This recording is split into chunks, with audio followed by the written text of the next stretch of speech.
mean, I just remember going to the markets and seeing fruits that I had never seen before. And like there's one fruit in particular called mamey, which is similar to an avocado. It's a bit like creamy and fatty. Scoopable, yeah. People describe it as, and I think this is correct, like pumpkin pie or caramel also. Yeah, caramel. This is Taste. I'm your host, Eliza Barbanel. Jodi Moreno is a chef, culinary consultant, and food stylist based in Mexico City. She's the author of the James Beard-nominated cookbook More with Less and a new cookbook, Simple Pleasures. It's so fun to have Jodi on the show to talk about developing simple pleasures in Mexico City, the joys of summer salads, entertaining, and more. Tim Spector is a professor of epidemiology at King's College London, co-founder of the science and nutrition company Zoe, and author of the Food for Life cookbook, a guide to the science of living well for home cooks. Today on the show, Tim talks about all of our burning food science questions: probiotics, ultra-processed foods, protein maxing, and more. Jodi Moreno, this is Taste. Thank you for coming on the podcast. Thanks for having me. How is it to be back in New York? It's amazing. It's overwhelming in the best way, but there's so many things I missed about the city, and I've been really happy to be here. Minus the weather. The heat wave is like, maybe. It's a little much. Yeah. You're from New York. You moved to Mexico City. I think this kind of transition informed your new book in some ways, which I want to talk about. But before we get into any of that, I'm wondering if you can tell me like an early food memory from growing up that you think somehow shaped your point of view in some way. This is actually one of my favorite stories to tell, because I have like a true New York story where my grandparents were immigrants from Italy. They settled in Williamsburg, and then at some point they moved out to Long Island and they bought this like tiny little modest house. And it was at that house they built this like ginormous garden in the backyard that I remember being bigger than the house. And they grew so many vegetables. They would trade with the neighbors. But my fondest memory of that was, my Italian grandmother was still in this practice of making pasta. And she would make fresh pasta every week, and she would dry it in the basement. And I would like roller skate around the basement, and there would just be pasta everywhere. And it was this thing that I thought was like a normal childhood upbringing. And then as I got older, I realized it was like this very special thing to grow up with, my grandmother picking tomatoes from the garden, making tomato sauce with the fresh pasta. And so I think once I had that epiphany, that really, kind of just made me want to have my whole life be about food. Yeah, I think it must have been so interesting to be a kid that was so aware of the process that food can take to get to you, like seeing how tomatoes are grown or seeing how pasta is shaped and dried, as opposed to just seeing the tomatoes in the jar or the pasta in the box. Exactly. And it was really eye-opening to me when I went away to college, and it was the first time that, my parents, my grandparents weren't cooking for me, and all of a sudden I was eating buffet food or fast food, and I feel really lucky that I had this kind of opposite experience that maybe a lot of people have today, which is, seeing how things are made, grown, and prepared before, and then seeing, what packaged food and fast food, how sad that can be. Yeah. And that's what made me really want to learn how to cook for myself, because I didn't really cook with my family before that. It was after that I wanted to learn. Yeah, I think also to be someone growing up in New York where there's so many different cultures and cuisines and restaurants around, do you think that also informed your position on food? Of course, yeah. I grew up like just a little bit outside, but we would come to the city all the time and eat, all these like variety of cuisines, and that for sure was a big influence as well. Mm-hmm. Well, I'm really excited to have you here today because I want to talk about your new cookbook, which is called Simple Pleasures. And I'm wondering if you could tell me a little bit about kind of how the idea for this book began and developed.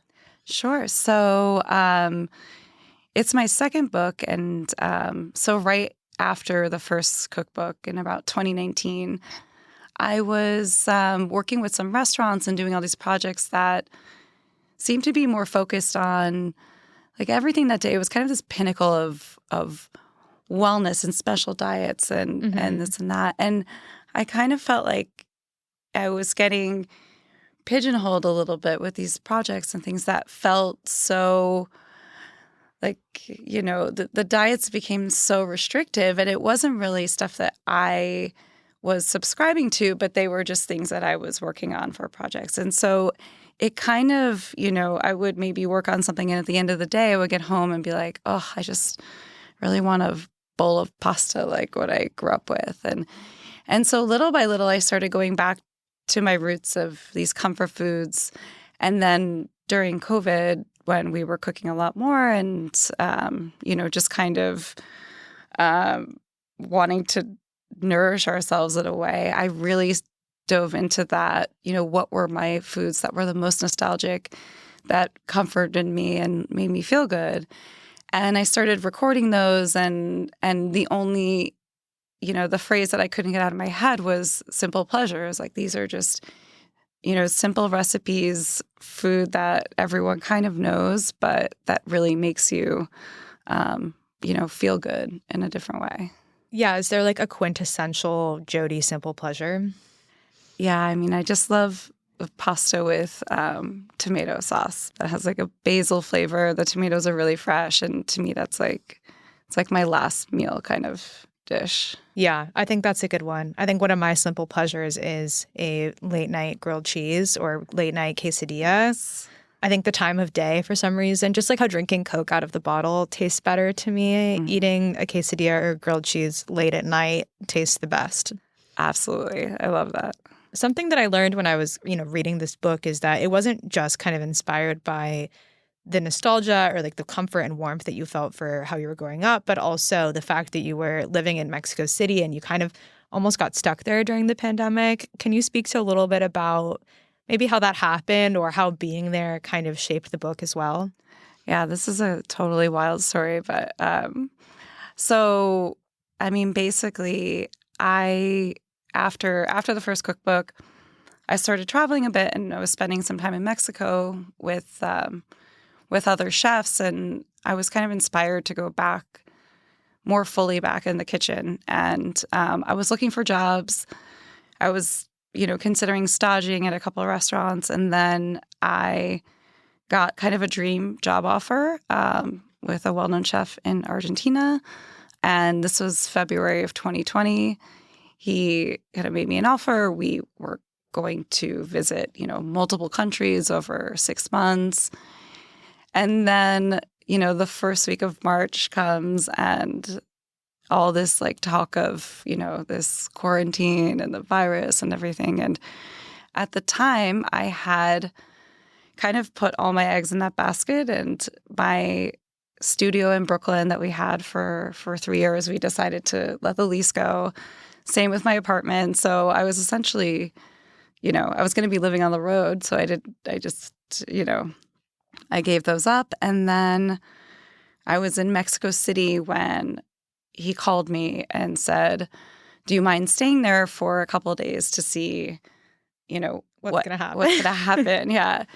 And I was like, sure. So, I got an Airbnb for a couple of days. And then after that, we're like, well, like it might be like a week or two, everyone remembers us. And then so the 2 weeks go by, and at that point I was like, where am I going to go? I'm not going to go back to New York. Like, I'm not going to, flying started to get a little bit dicey. So I just extended my Airbnb there, and it was like 2 weeks, 2 months, and then a series of other events I could go into. But then at some point, I was in Mexico City and there was nothing going on. It was completely shut down, but it's such a beautiful city. Mm-hmm. And I just felt like, and I always wanted to live somewhere else. And it just started to feel like this place that was the perfect, other city for me. I always thought I would live in Europe or, somewhere in South America. It just was never on my radar until I was kind of forced to spend some time there. And so then as things started to let up, and a few other things happened in my personal life, like I had a back surgery and all this, and I just I kind of got really grounded there, and I felt like it felt like home, and I had a wonderful community starting to form. And now I looking back, like it would have never happened if it wasn't for COVID and all these other kind of series of events. But I'm so grateful that it did, because it's been an amazing experience. Yeah, it's interesting. I think looking back on it, it seems so funny to say it was March. We were going to wait and see what was going to happen. And obviously so many things happened along the way. But I think it is really beautiful that you had this opportunity to get to, really like sink into a city, especially a place like Mexico City that has so much rich food culture and ingredients and things that are available to you. And I'm curious about how it was to be developing recipes in Mexico City, if that kind of influenced what resulted in the book at all. Yes, of course. I mean, I feel like, I think as I was mentioning earlier, like I was feeling a little bit like stuck in New York with all these, restrictions on this and that. And once I got there, I just remember going to the markets and seeing fruits that I had never seen before. And like there's one fruit in particular called mamey, which I don't know. So good. Have you had it? Yeah. Okay. I mean, but if someone's listening and they haven't had mamey before, how would you describe it? Oh my God, it's the greatest fruit of all time. It's like similar to an avocado in that, it kind of has a skin, it has a similar texture, and has a large seed inside. But the taste, it's orange, like in its flesh that you eat. And similar to an avocado, it's a bit like creamy and fatty. Scoopable, yeah. But it's, people describe it as, and I think this is correct, like pumpkin pie or caramel also. Yeah, caramel. It's like amazing as an ice cream, or like just really simply, you barely even have to add sugar or anything, because it's just perfect. And also the seed of the mamey, I can't remember the name of this, but similar to making like noyu extract with a peach seed or an apricot seed, there's a separate flavor that you can get from the seed of mamey too. Yes, I've heard that. I haven't experimented with it, but I've had like a donut that had that kind of in the custard of the donut, which was quite good. Oh, wow. Where was that? This was at, I think it was Cafe Nin, or like one of the, I think it was at Cafe Nin in like Loma Norte area. But mamey was influential to you. Oh my gosh, so big. Like I started just posting mamey on my Instagram, and it was really funny. My friends like got a kick out of it, and they started calling me mamey. Like, I don't know. But like that's a good example of like it was so, as like someone who cooks for a living, like it was so fun to be just, re-inspired by new things again. On July 23rd, we are hosting quite an event at the Bell House in Brooklyn, and you can get your tickets now.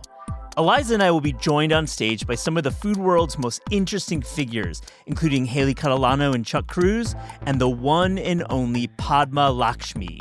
We will talk about summer cooking and some of the big topics of the day. The event will also feature a live taping of Bon Appetit's Bake Club with Jesse Shepchek and Shilpa Uskokovic. That's Haley, Chuck, Shilpa, Jesse, and Padma, all appearing on the Bell House stage with Eliza and I. July 23rd is the date. Get your tickets at the Bell House website or the link in our show notes. I hope to see you there. And also, I think it's interesting to be having the opportunity to be developing a new book in a different place. Did you find yourself approaching the recipe development process differently for Simple Pleasures compared to your first book, More with Less? Yeah, totally. I mean, well, first of all, the recipes for this book are a lot more, they were things I was truly making, maybe not every day, but like once a week, or they were in like this sort of rotation of mine for a very long time. And some, were kind of maybe not passed down by like physical recipe, by some sort of influence. So that was different. So, I mean, I would just, and also it was a different time. People were a little bit slower during this time when I was writing the recipes, and I would pass them to friends. We would do like little parties, virtual parties, and they would cook them. As your cross test? Yeah. And yeah, just because things were slower, it made it really fun to be able to test in that way. And So yeah, the process was different. I mean, the recipe writing style, I think, like stayed the same in how I, go through that. But yeah, this kind of little more communal aspect of this book was different. And yeah, and being in Mexico and, finding something new and maybe trying to take something that was more traditional for me and maybe adding a new ingredient or just changing it up in a slightly different way. I want to kind of talk about some of the standout dishes, categories, types of things in the book. I think the first thing that really struck me when I was reading it was all of the delicious salads that you had going on. And I was wondering if you could kind of break down your core elements of a perfect, compelling, satisfying salad. Yeah. I think that's one of my secret favorite chapters too. And actually David, the photographer, he's like, he'll love this mention. It's like his favorite chapter. They're beautiful. Yeah. And they're meant to be like, it could be a meal or just, or just on your table. But I think salads are some of my favorite recipes to develop, aside from obviously balancing flavors and, making sure all the flavors are there. Texture to me, I think in salads is really important. And that's everything from, your smaller elements, like either it's like an element of crunch, whether it's like a breadcrumb or a bacon, to how you cut the vegetables, to the type of lettuce you choose. Is it like something that's hearty and you bite into, or if it's like more delicate, but like something spicy like arugula, like all those, textural elements really can kind of define the final dish. And at the end of the dish, I think I want the person to be able to have the perfect bite. So that's why I really like breadcrumbs as opposed to, say, croutons. Like in my Caesar salad, I'm a big fan of breadcrumbs. How would you define like a breadcrumb versus a crouton? So I think a crouton is like this more chunky piece of bread. And I mean, 9 times out of 10, I feel like I get a crouton. It's too hard or it's too, it just isn't right. And it's awkward. You're like crunching on it. And whereas a breadcrumb is something that, I mean, you could take a bunch of croutons and put in a blender and that's then a breadcrumb. And if you add a flavor to the breadcrumb, then you're just, then everything is really kind of like, I use bacon breadcrumbs in a couple of things in the book because they just, I mean, what's better than like crumbled bacon and bread? Yeah, it's like a BLT. You're 2 steps closer to a BLT with one ingredient. Yeah, exactly. How do you achieve the bacon breadcrumb? So I like to cook the bacon typically in the oven if that's available, but just get the bacon as crispy as possible. And you take your bread, if it's not stale, you could toast it a little bit, and whatever other seasonings you like. If you want to make it spicy, you could put some like cayenne or something, but maybe taste the salt at the end because the bacon's salty. But that's really like the basics of it, and you can kind of play with it from there. But talking about bacon, breadcrumbs, and BLTs just makes me think about summer produce and how much of an exciting time it is to be cooking. And I'm curious if there are any recipes in the book that you are especially excited to make as summer is becoming underway. Yeah, there's a bunch. I think definitely, I mean, the whole salad chapter, but the Sungold tomato and crab pasta. I've been trying to make that without Sungolds, but the Sungolds really kind of send it over the top. Sungolds are those perfectly yellow, kind of jewel-like cherry tomatoes. Yes. Are they available in Mexico?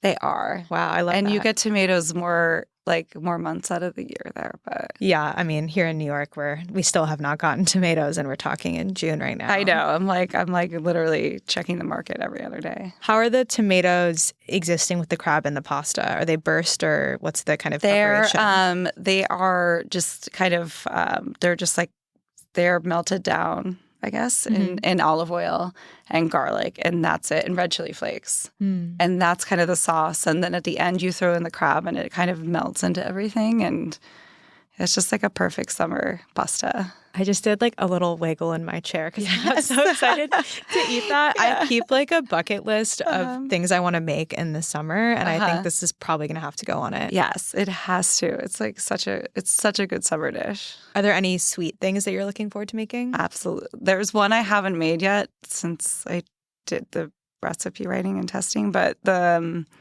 blueberry surprise. It's like this. I call it that because that's what my mom used to call this dish that she would make. And I can't remember exactly what her take was on it, but I could never get it out of my head. I think she used store-bought cookies. In mine, there's like a homemade shortbread, but you can totally use like your favorite cookie and you crumble on the bottom. And then she would like roast or saute, these blueberries and pour them over the top and then put some cream over it. And it's like really simple, and especially in the summer if you don't want to be like, baking or doing, Do you set it in the freezer, in the fridge, or you just eat it? Yeah, you can. You just leave it in the fridge, and all the flavors kind of when you scoop it, and the surprise is at the bottom when you get like the cookies and the blueberries. Yeah. I was going to ask what the surprise was. Yeah. That makes sense. It's such a specific, like generational kind of recipe title to have, I think. Totally. My mom was like the queen of that. She also, do you know dump cake? I've heard this before.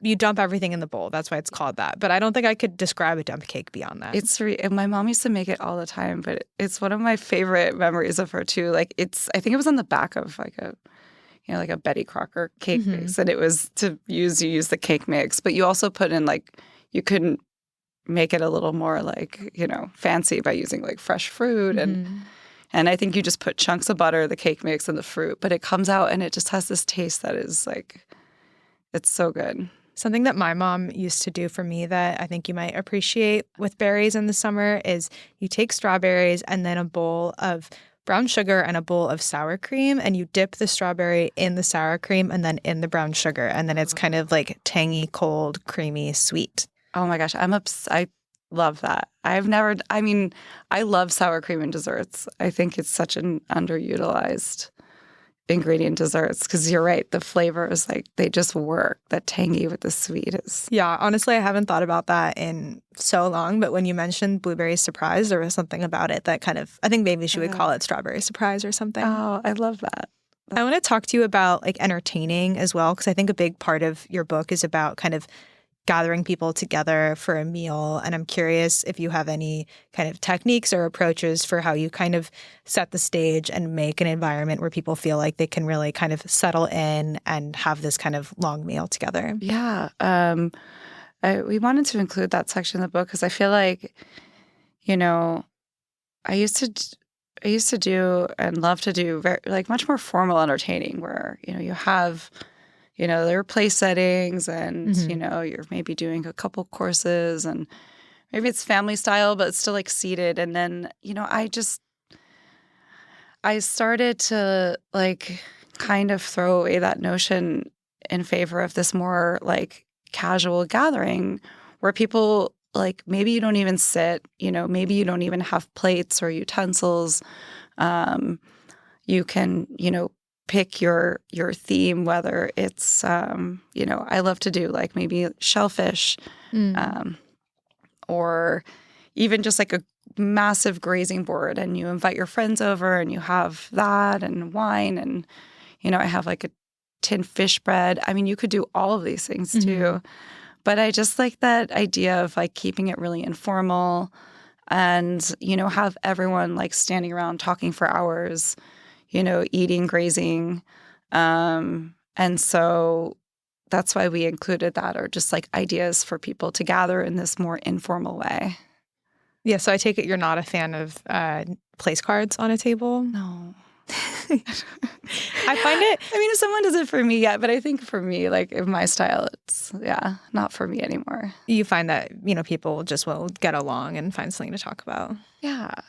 Yeah. I think, and then they get to talk to other people too, and you're not stuck. And don't get me wrong, like there's a time and a place for that, and I still do enjoy it. But I think I just love just throwing people in a room, throwing some food down. And even when I do pasta parties, the pasta section is actually called pasta parties. I like to keep that more informal too. It does just have your friends interact more. You know, when you're preparing the pasta, they're standing over the stove watching you. Um, that could drive some people crazy, but I like that, all that interaction. Mm-hmm. No one feels like they have to be so formal. Mm-hmm. And maybe everyone gets to have a little time with everyone talking. Do you have your friends help like shape the pasta at the pasta party, or do you handle that ahead of time? I'm trying to include people more in the cooking process, but I used to be like, I have to have every single thing done before they arrive. But if they ask to and they really want to be involved, then I think we'll make it more interactive. Yeah. And do you ever have people bring food to a dinner party, or do you assign them something else? Oh, if they want to, of course. Yeah. Yeah.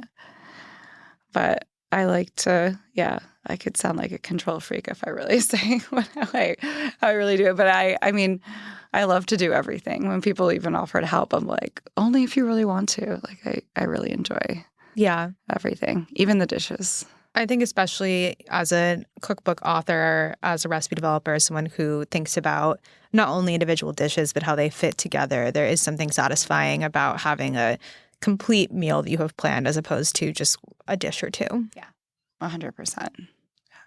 I want to talk to you a little more about Mexico City. I think that it's such a great place not only to be probably developing recipes, but eating. And I'm curious if you have any like favorite places in Mexico City that, maybe are not like quite as tourist bucket list, but more of like every day I'm a person living in this city and this is where I like to go. Oh, gosh. Okay. Sorry, I'm putting you on the spot. I know. I was like, I'm going to think about that as I also throw out. I mean, I have to say, like, it's a bit cliche, but Contramar is probably one of my favorite restaurants in the world. Yeah. What do you like? Have you been? I think the fish tacos are like one of my favorite taco in the city. Mm-hmm. And the dessert platter is a must. Yeah. Yeah. I've been there. I really enjoy the tuna tostada that they do, which is like a raw tuna, which I think a lot of people go there and they do the, the fish that has the two different, like the two-tone salsa. But I think the tuna tostada is actually better. I agree. Yeah. The tuna tostada is great. There's also a soft shell crab taco that comes with a flour tortilla, and you can ask them for a red salsa. So that's like a secret that if anyone's listening and goes, they should do that. What is the dessert that you choose? They bring this kind of platter out with one of every dessert, which I think is a really good technique to convince people into getting something, because maybe you think that you're too full and then you see the platter and you kind of feel like you need to get something. I mean, I think that the strawberry, if I was entertaining visitors, I think the strawberry is a must, and that is one of my favorites. But there's also like a banana cream pie that is always overlooked that I love. There's a coconut flan. Everyone likes the fig tart, but that's not my favorite. I think there's some sleepers on that tray that I think. And then if you have like a bigger crowd, you just like get as many as you possibly can. Yeah. Yeah. You go there for like a weekend lunch or something. Yeah. That's nice. But there's one other mention I'll say is that one of my favorite restaurants in Mexico City is actually is a Chinese food restaurant called Hunan, and it's it's a Mexico City family staple. And if you go there, you won't see any tourists, but it's just such a classic spot. Like if any of my friends that grew up in Mexico City, like they go there for their special meals, and it's such a funny scene because it's Chinese food in Mexico City, but they have like tableside martini service. They have like a Peking duck. It's like my other go-to special spot, and I'll take visitors there even if they're there for a short time, just because it's such a beautiful restaurant and such a classic scene. I'm adding it to my map right now because I have had a lot of good Asian food in Mexico City. And I think that anything that's like a family spot, I think is like beloved for a reason. Yeah, 100%. Now that you're back in New York after being away for a while, does the city feel similar in terms of the dining scene, the overall vibe? It does. It feels like I always go back to the classics, but... Yeah, where have you been going? I have been to, oh my gosh. I mean, I'm a big sucker for any Keith McNally, pastis and Balthazar, just because when you've been away from New York, like those It's are New the York, feelings. yeah.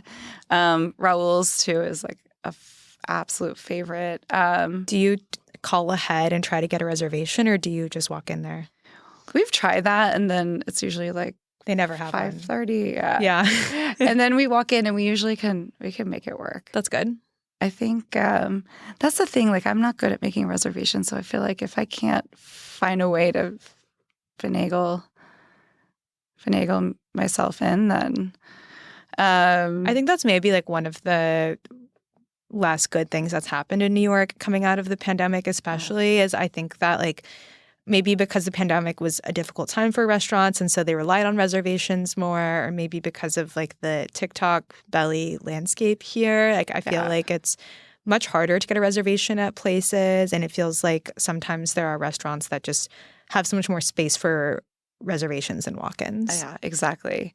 And I think that's the one biggest difference I noticed. I mean, there are some places that are always notorious hard, and reservations have always been a challenge here, but there's been, in the past 5 years since I've been gone, there's a noticeable difference in that. And I think you're right. It's like, it's TikTok. It's just that there's so much access, and everyone wants to try it. There's only so much you can, you know.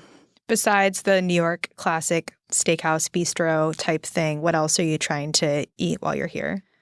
I love Asian food. Obviously, I just recommended a Chinese restaurant in Mexico City, but I mean, I love to hit up Chinatown, get some dumplings. My friends and I are very into both Thai and Vietnamese food. So that's probably the other thing. I've been to Bangkok Supper Club and Sape, I think was the other one, and Ladong. Those are kind of in the neighborhood where we were staying, so they were all really good. That's all really great. I've been dying to go to Mom. I still haven't been, but I think that's the Vietnamese place that is like the top of my list right now. Oh, I'll have to add it to my list. Yeah, they have they're very popular, but they have a wine bar called Lai Rai that's next door. So you can put in your name at Mom and then go to Lai Rai and have some bites and like a drink and then go back over when your table is ready. Oh, I love that. I wanted to ask you, I think one of the interesting things about being a cookbook author on social media is that you have this kind of view into the recipes that people are cooking, or at least the ones that they're choosing to share and tag you in. And I'm curious if you've seen any especially popular recipes from Simple Pleasures since it's been released. Yes, I think I've been seeing people consistently make the pomodoro pasta, the one I mentioned, which makes me really happy. And the funny thing is, it's simple in concept, but it's actually one of the more labor-intensive books because it's like, you like cook down the tomatoes and you process them and all this stuff. And so, but it's been, I love that people have been making that. Like that's the one I've seen the most so far. Yeah, it's definitely one of the ones that I want to make the most. Yeah. Okay, to close today, I want to play a rapid fire game with you. So I'm going to ask you some questions and you'll tell me the first answer that comes to mind. Okay, your favorite cookbook right now that's not one of your own? It's the Essentials of Italian Cooking by Marcella Hazan. A classic. Yeah, favorite. 3 things that are always in your fridge? Queppy mayo, homemade bone broth, and probably like 5 to 7 versions of chili crisp. It's understandable. Your go-to breakfast? Oh, if I'm making it for myself, I would say I usually make like a French-style omelet so I can practice my egg skills. Yeah. That's a good one. Your favorite bakery in Mexico City? Oh, wow. Well, I used to live around the corner from Odette, and I just love that little glorieta it's on, like that little circle. It's pretty. Yeah, there's so many though. The bakery scene in Mexico City right now is exploded. Yeah. Your favorite like street food to get when you're in Mexico City? Tacos. Do you have a specific taco that you go for? Does it depend on your mood? Depends on the mood. But I'm like a big fan of I like suadero. I like to go to kind of like the outskirts. I love barbacoa on the weekends, the little stands that pop up. cochinita is one of my favorites, but sometimes you have to like seek it out. And Yeah. yeah, my boyfriend's from Mexico and he's like the taco expert. And it's been really fun because I've gotten to try like so many things I would never know. Mm-hmm. I love that. Your go-to late night snack? Ice cream straight out of the container. What flavor ice cream? Oh, I like a vanilla. Classic. Maybe sprinkle some cookies on there. Yeah. Yeah. Something that you like to bring as a beach snack? Sandwich. Is a sandwich a snack? It's a meal. It counts. Okay. Depends on how much of the sandwich you eat. Yeah. A small sandwich and some chips. Like, I feel like I always bring a sandwich to the beach. Do you put the chips on the sandwich or separate? Yeah, both. Okay, finally, a fictional food scene, like from a book or movie, that you wish you could magically eat in real life. So, first thing that always pops in my mind is the movie It's Complicated with Meryl Streep. And I watch that movie over and over again. And I've never been to Santa Barbara, but I want to move there and learn how to make croissants and open up a all-day cafe. And yeah, it's like looks like the dream life. Is this like, I feel like this was like a famous, like not famous, but I saw a lot of people get really angry about this scene in the movie because they make the croissant in like 10 minutes. Like they don't wait for it to proof or it's like the most unrealistic depiction of making croissants, but the croissants do look beautiful. Yeah, everything looks beautiful in that movie. That's why it's like it could be so wrong, but I want it to be. It feels so right. Yeah. Well, maybe one day we can go to Santa Barbara and make croissants in 10 minutes. Yes, I think that sounds great. Sounds ideal. ideal. It's been so fun, Jodi. Thank you for coming on the show. Thanks so much. Tim Spector, this is Taste. Thank you for coming on the podcast. It's a pleasure. I'm really excited to chat with you. I have a lot of, hopefully not too silly, but burning scientific food questions for you, and also a lot to say about the book as well. That's great. Looking forward to it. I guess before we dive into the, gut health science of it all, I want to give a little bit of insight into who you are as a person and your relationship with food. And I'm wondering if you could tell me what your relationship with food was like before you began studying medicine. It was pretty basic, functional. My mother wasn't a great cook. She was the only person I know who could burn peas. And she was brought up in Australia where it was all large plates of meat and a bit of vegetables. It was not a gourmet household with people experimenting on anything exotic. And, I was brought up with British school food and occasionally, and a bit of that in Australia as well. And so my aim as a student was to eat as cheaply as possible, not as healthily as possible. So I had a terrible diet, trying to exist on real budget food and getting as much free food as I could. Really, that was the aim of mainly of me getting through the year with, so I could spend more on vacations and alcohol. A common student experience, I think. Mm-hmm. Yeah, so it really wasn't good, but I was quite lucky in that I didn't gain weight very, very quickly. So I stayed skinny despite my poor habits at that time. Although, I had a gap year where I'd gone and worked in Austria and in other countries in kitchens and things. So that did expose me to other foods. So I think our household certainly did experience foreign foods. My mother was a big lover of Italian cuisine. So we had, before our friends did, we were introduced to exotic pasta dishes and things, perhaps more than most. But yeah, it certainly wasn't a gourmet household by any means. And then I went straight through to medical school, which was and then hospital food, really. So it was eating, working 72-hour shifts, just eating terrible canteen food, which was eggs and French fries and sausages Yeah, not good. All the usual suspects, I imagine. And then when did you begin to develop kind of a research or professional interest in like food and how it relates to health and those things? Well, I sort of went up a notch because I did some of my training. I spent a year in Brussels, in Belgium, and discovered that the hospital food there was amazing compared to the East End of London. They asked you how you wanted your steak cooked, medium rare, or it was unbelievable, the difference.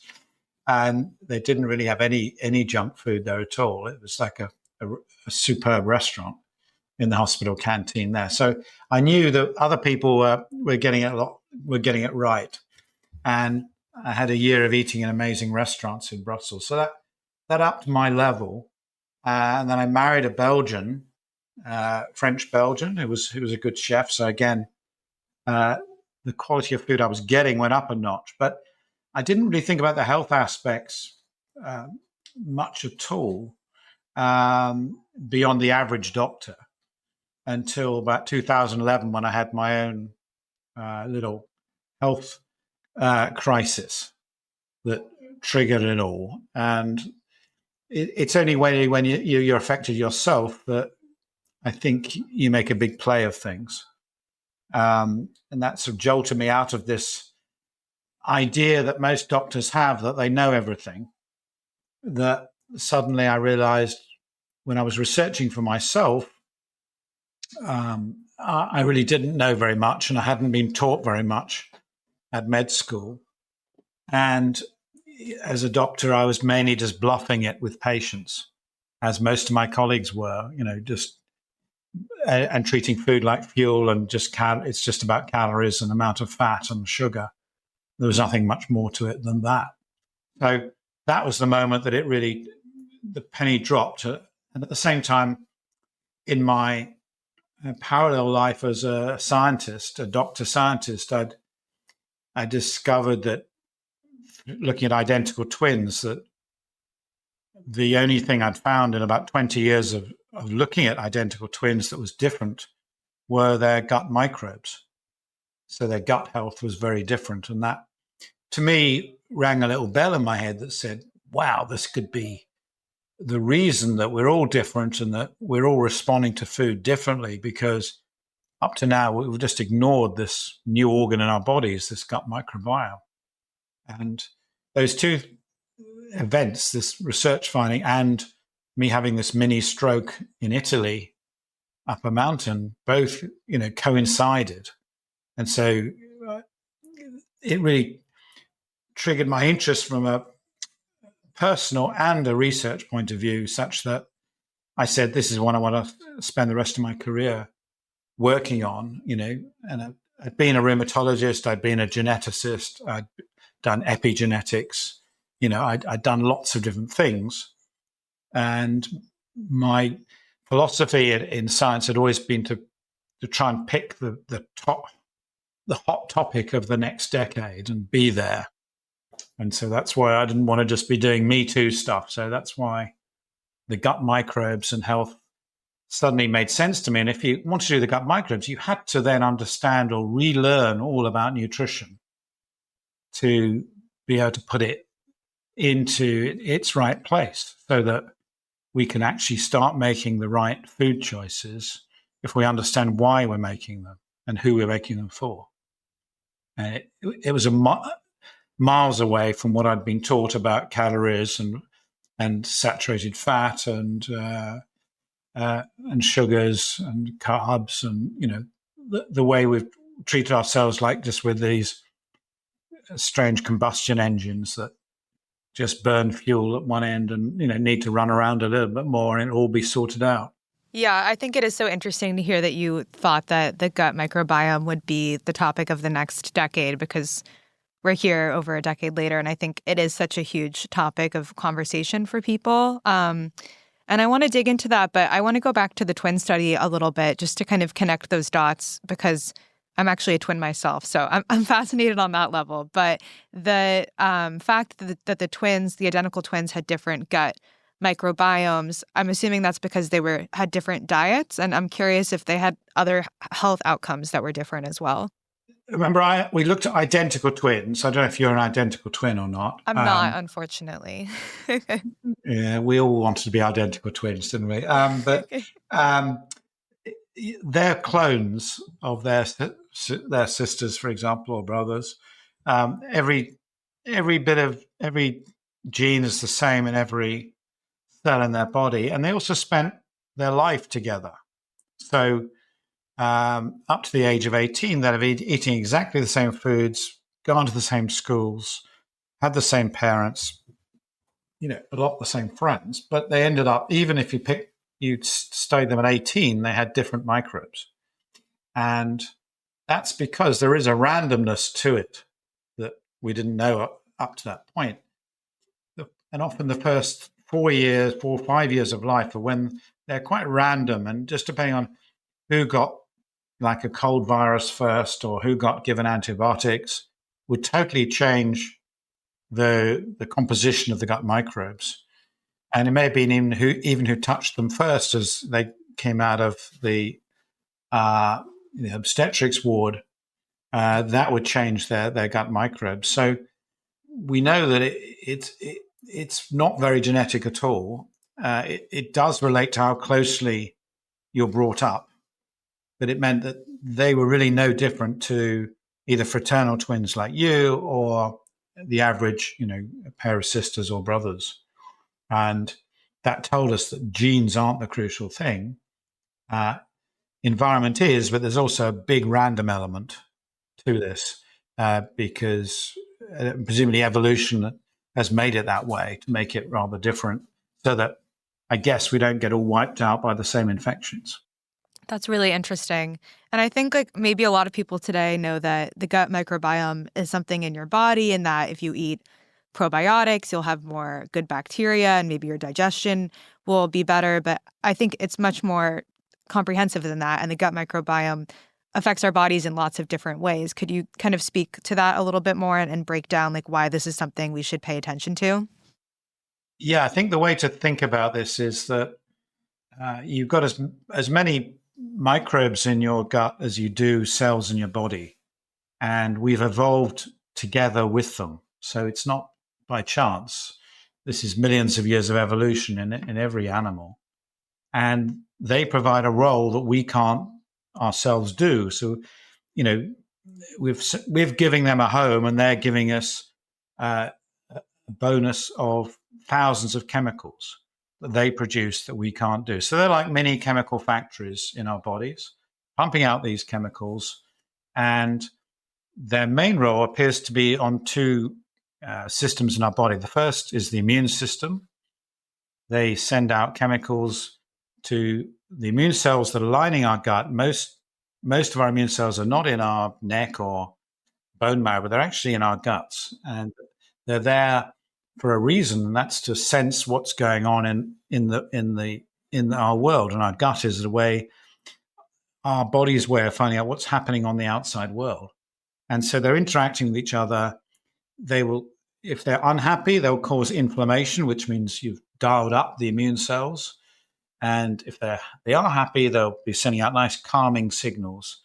And this has implications because now the immune system is crucial to things like aging, things like cancer. It's all autoimmune diseases, allergies, mental health conditions. You name it, the immune system is key to it. And so that's why having a stable, flexible immune system depends on you having a really good, stable gut health and gut microbiome. And the other area is the nervous system. That's huge amounts of nerves all in the gut, and so there's a big interaction. Many of the chemicals our microbes produce are neurochemicals. You might have heard of things like serotonin or GABA. These are part of our, common pharmaceutical drugs, and so they're naturally produced by the body, and they will get transported to the brain that can receive all these nerves and act on it. So, and it's a two-way process. The immune system can work in reverse, so that if there's inflammation somewhere else in the body, your gut will get inflamed. And equally, if your nervous system is showing pain or some other problem in the brain directly, then that will also transfer to your gut.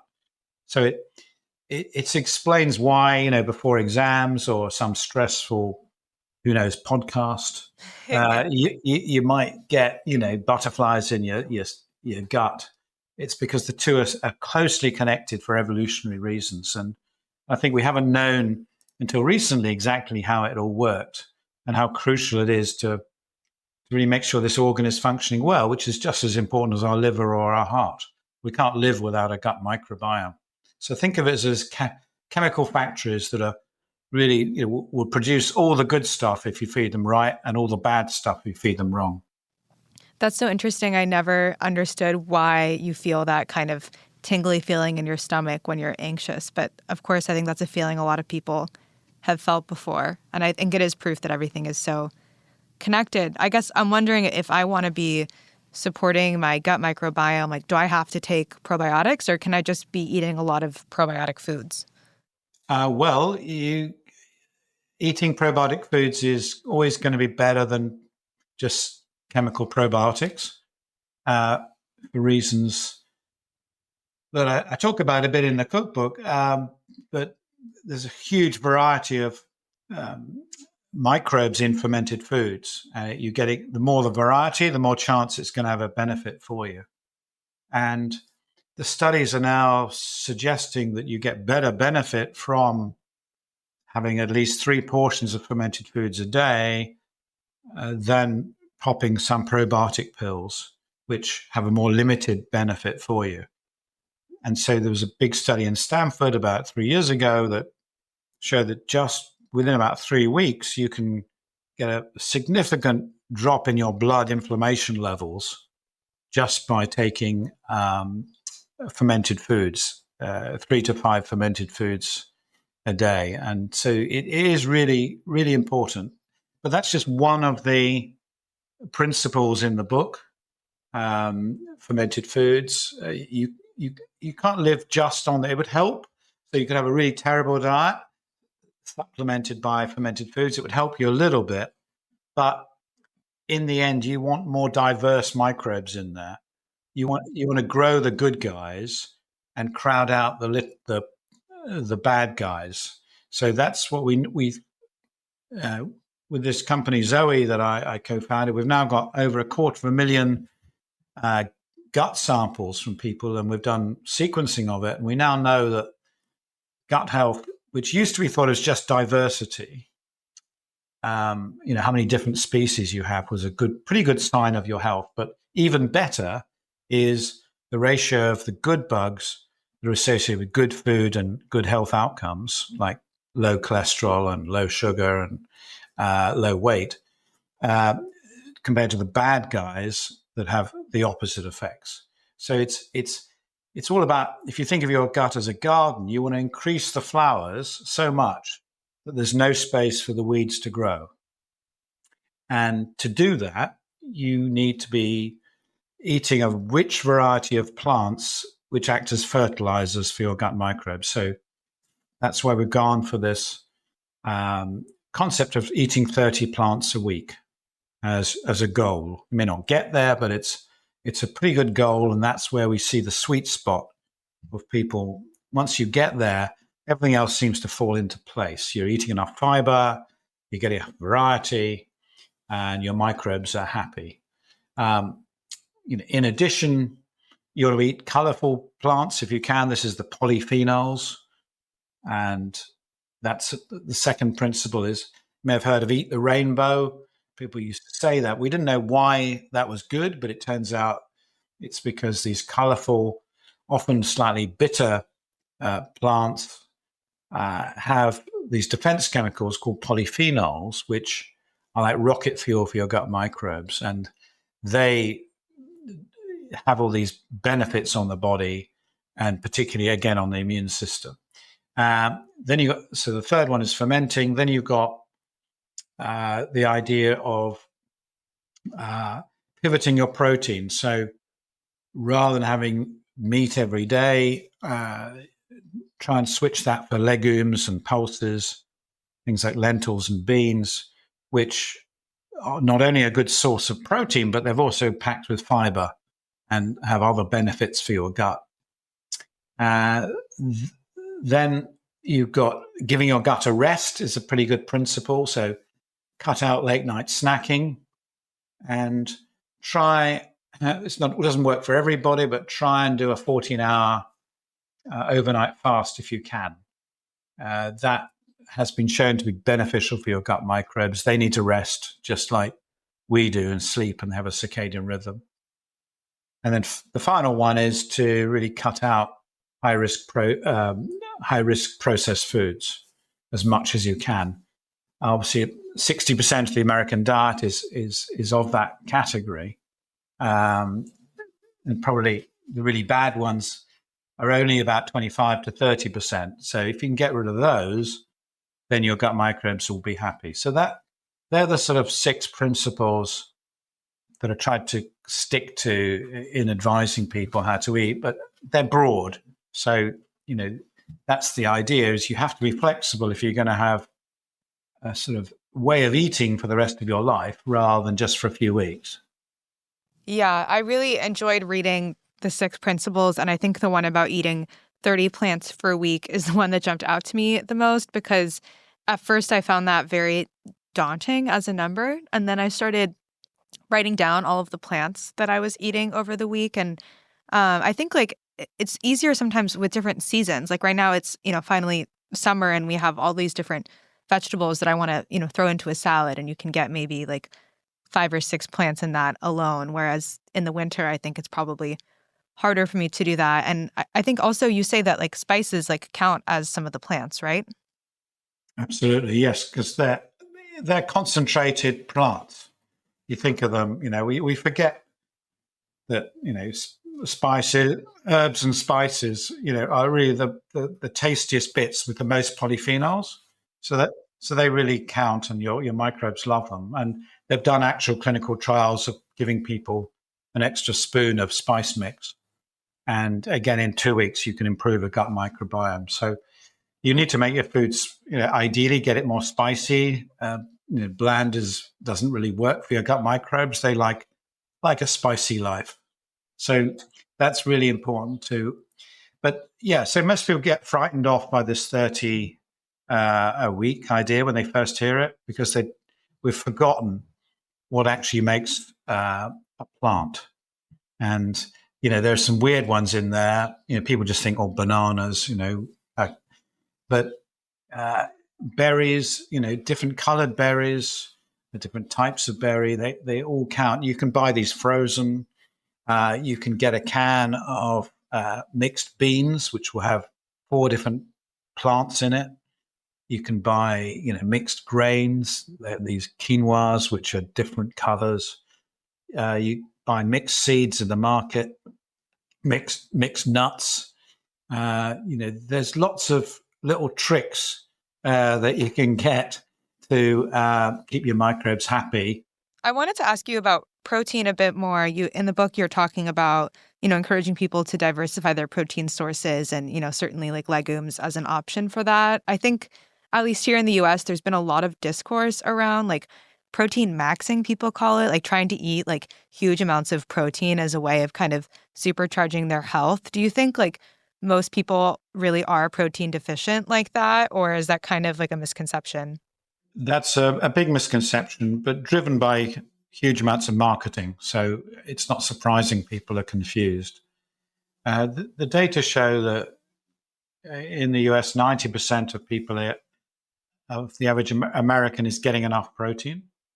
And on average, they're getting twice as much as they need, according to the RDA's recommended dietary amounts. And it's really just this 10% that need to worry. These are, the elderly, people who are not eating well. They might be sick. They might be on GLP-1 Ozempic type drugs. They might be bodybuilders. Then they do need more than the recommended amounts, but most of them are getting it already. People don't realize that you get if you're eating a lot, you're going to get a lot of. It's very hard to avoid protein. And my worry is that there's only 10% of people who need extra protein, but there's 90% of Americans who need more fiber. And if you're only going for meat and dairy as your source of protein, then there's no room for plants and fiber on your plate. Very hard to be obsessed about your 30 a day or your gut health if you just got giant slabs of steak or chicken on there. So, or you're drinking, lots of milk or whey protein or these powders. So that's what I feel about it. I don't think there's a huge risk of overdoing it, but it's what you're not putting on your plate. So it's all about nutrition. Is like it always comes down to a bit of a fight between nutritionists say, well, this is better than this or this is worse than this. But we should be saying, well, instead of what? If you didn't have that on your plate, what would you put there? And that's where the debate should be, because if people ate less protein, they would have more plants generally. It's hard to see what else they would be putting on there. And so that's my beef with it, apart from in those categories where I am in agreement and there needs to be some flexibility on the ideas. But there are some crazy talk out there about people needing to treble their protein intakes, which are not justified by any scientific studies. There's no study showing that people who double their protein intake are going to live longer or have less disease or have anything. But we know that for every 5 grams of fiber people have extra, they will reduce their risk of early death by 14%. So the average American has about 15 grams of fiber. So just by increasing it by a quarter, you're making a significant improvement in your health. And there's no similar data in protein. So there's nothing wrong with protein, but there's no evidence it's really good for you. And we know that plants and fiber are really good for you. So I think we need to find a middle ground and people eating plenty of high protein legumes and plants. And people don't realize quite how much protein is in many plants. I think that's the other bit of education lacking. I think you've got to eat steak or eggs to get any protein, but no. And, also good fermented foods have protein, so nothing wrong with it. Yogurt and kefirs, so that, they're all good source of protein and good for you. So that's where my position is. The book doesn't have meat in it because we decided, well, everyone knows how to cook a bit of steak or chicken. They can add it if they want. But people do find it difficult to have if they're not used to it, to cook a plant-centric meal where, the plants are the center of the meal rather than just the bit on the side. Yeah, I think to me that's what's so interesting about the Food for Life cookbook is that you're pairing these kinds of learnings and takeaways with recipes so that people can kind of put that into action. And I guess I was curious what inspired you to want to make a cookbook in the first place and how you feel like this can be a useful tool for people. Well, about 6 years ago, I started writing a book called Food for Life, which was a sort of A to Z of food. It didn't get a US publisher, but you can get it from the UK online. And in that, I was laying out the fine detail of each food and the pros and cons and what the scientific evidence was, and going into great detail about the principles. And the feedback on it, the book did really well in the UK and a number of other countries. And the feedback was, well, can you tell us more practically what should we do? It's great to know the theory, but can you show that theory in practice? What does this mean for an average week? And people were obsessed with what do I eat? So on Instagram, I've got quite a big following, and I do a lot of science. I talk about, scientific discoveries, etc. But my most successful video is what do I have for breakfast? Okay, so nearly 4 million people have watched that YouTube video, and it's like kind of crazy that. But people want something black and white, something practical, particularly when they're starting. Say, okay, I get it, I understand this principle, but now what do I do? Because nutrition is actually complicated, and so this was 100 recipes that all have those principles behind them.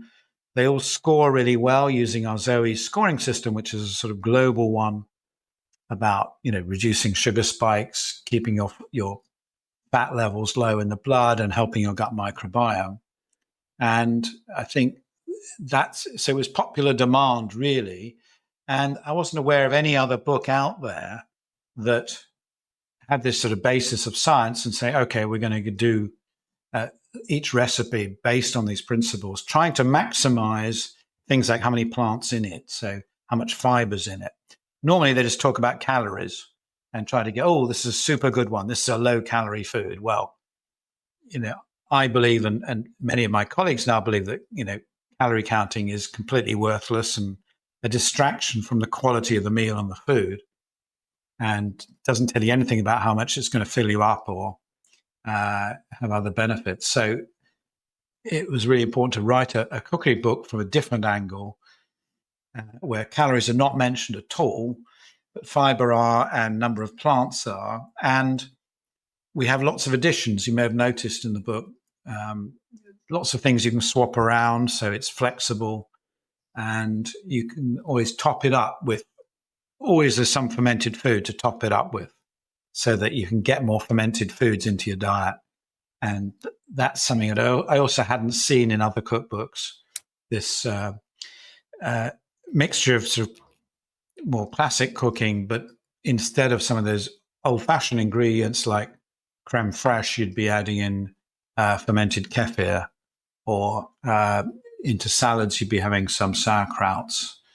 And instead of just chili, you might actually add kimchi. Mm-hmm. These sort of ideas, which, were really fun. And in the end, I loved doing it. And I learned a lot because, nothing quite like putting theory into practice to sharpen, your advice. Yeah, I'm really curious about the recipe development process. I know that you kind of worked with some nutritionists and recipe developers, and some of the recipes are like, Tim's breakfast bowl, and then there are other kind of ones as well. So I'm curious how that kind of process went for you, and if you, were kind of shaping a lot of what kind of food you wanted in the book, or if it was like a collaborative effort in terms of like what are the actual recipes that peg into the advice going to be? Well, it's very much a team effort. I'm not a professional chef or cook, and but I do know about the science, and I know, I had I do a lot of cooking myself, so I sort of knew I wanted recipes that would work for me. So that was my sort of guide. They couldn't be too complicated, too fancy. The ingredients shouldn't be super expensive, and there should be a large section for people getting things from the larder, so that you've got a store cupboard. Say you've been away, you've been on vacation, you come back, there's nothing there. There's always a few recipes you can cook just from having a few cans. That was important to me. And I had a few recipes that I wanted to replicate that were fond memories for me, but I wanted to, in a way, Zoeify them, so make them healthier. So, I was a big fan of Wiener Schnitzel when I was working in Austria in the kitchens. I ate far too many of them. And I said, well, how can get that same comfort feeling of a Wiener Schnitzel, but without actually the veal or the pork? And so we did that with aubergines and a nut crumb rather than a breadcrumb.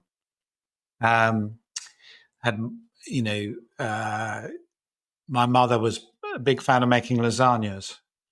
And so, you have these childhood memories of, you really love that crusty cheese, but, they're not always that healthy with the mince. So we swapped the mince out for some lentils and many other vegetables in there. And instead of the bechamel sauce, which is basically just flour and water and butter, we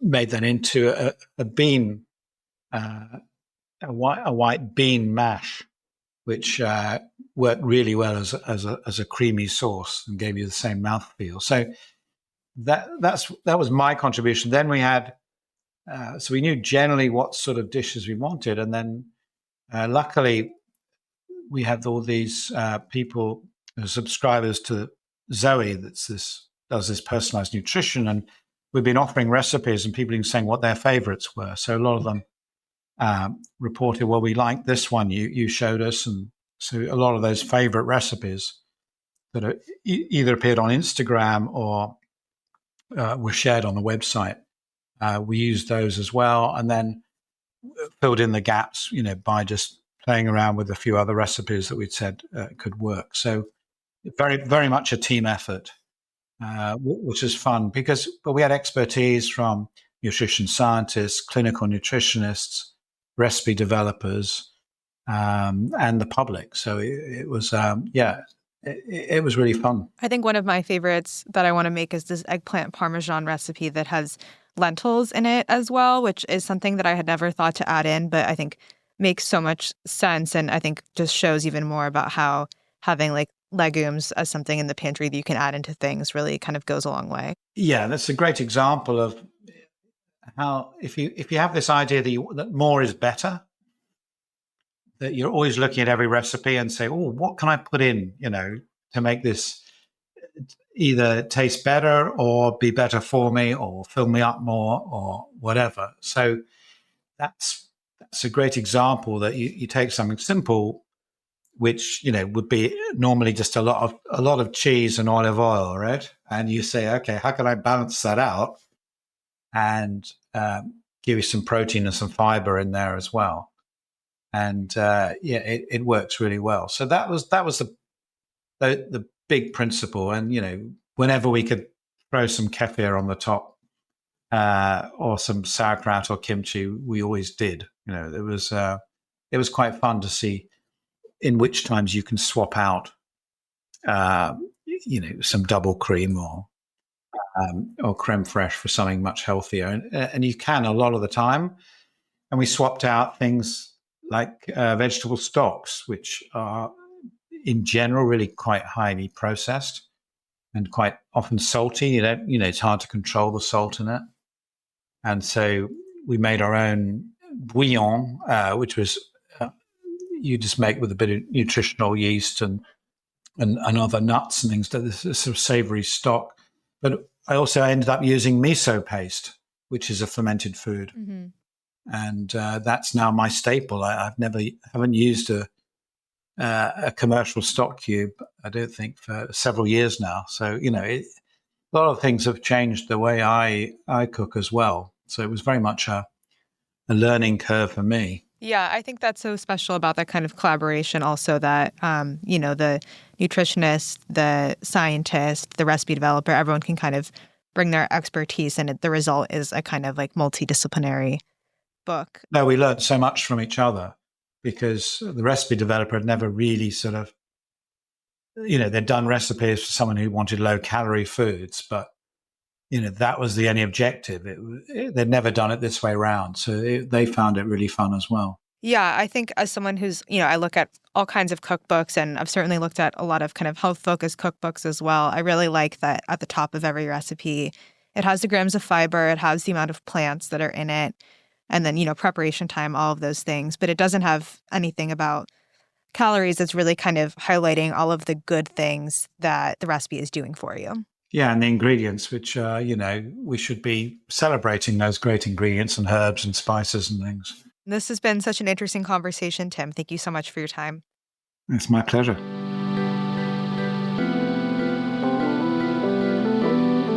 This is Taste is hosted and produced by Matt Rodbard and me, Eliza Abarbanel.